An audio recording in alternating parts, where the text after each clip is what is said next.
Hi. We're going to talk about the bow for a while here. We're going to start with very first principles. What happens when we take that bow out of the case?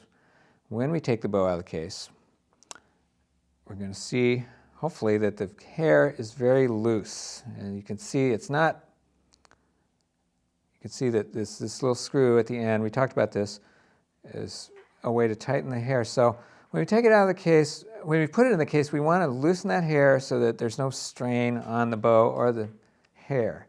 And so when we take it out, it's just going to be, if we turn it like this, it's going to be just laying on the stick. You can kind of see that it's just very loose. We don't want to be touching it, really. If you touch it with the back of your hand, it's probably okay. And then we want to tighten it up, and everybody has a different opinion on how tight to get it, but I like to have it not too tight. The Texas guys will have it so that the stick is right down on the hair, barely touching, and they like that.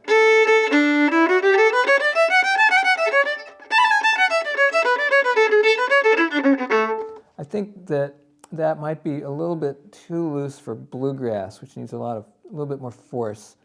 So we're going to tighten it up a little bit more. You can see that you still see the curve of the stick. So that's a little bit, or maybe a little bit more, maybe one more half turn, so that the bow sits up there, but I can press it down like this, so I can press the stick down to the hair without too much trouble. So it's just feels like there's a little bit of spring in there.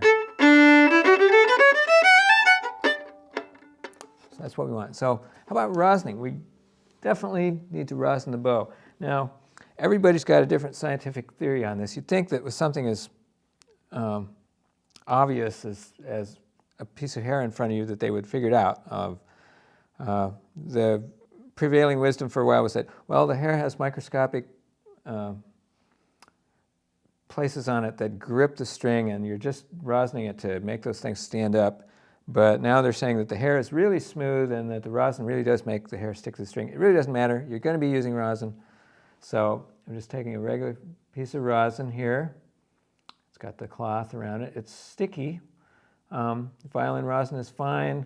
You don't need all that gold-infused silver titanium rosin. Just get some nice rosin. And then we're going to use a little bit at the frog. I'm going to use a little bit at the tip. Not too much. And then we're going to run 2 or 3. It doesn't take a lot. And if you use too much, then it starts to sound scratchy and grainy, and the rosin gets all over everything. So it really doesn't take a lot of rosin to make this happen. And I usually only put rosin on about once every 3 or 4 days or a week. Or if I'm feeling a kind of slippage, if the bow starts feeling like it's slipping over the strings. But what we want is that just a little bit of stick, so that the hair just can draw across the bow and make a sound.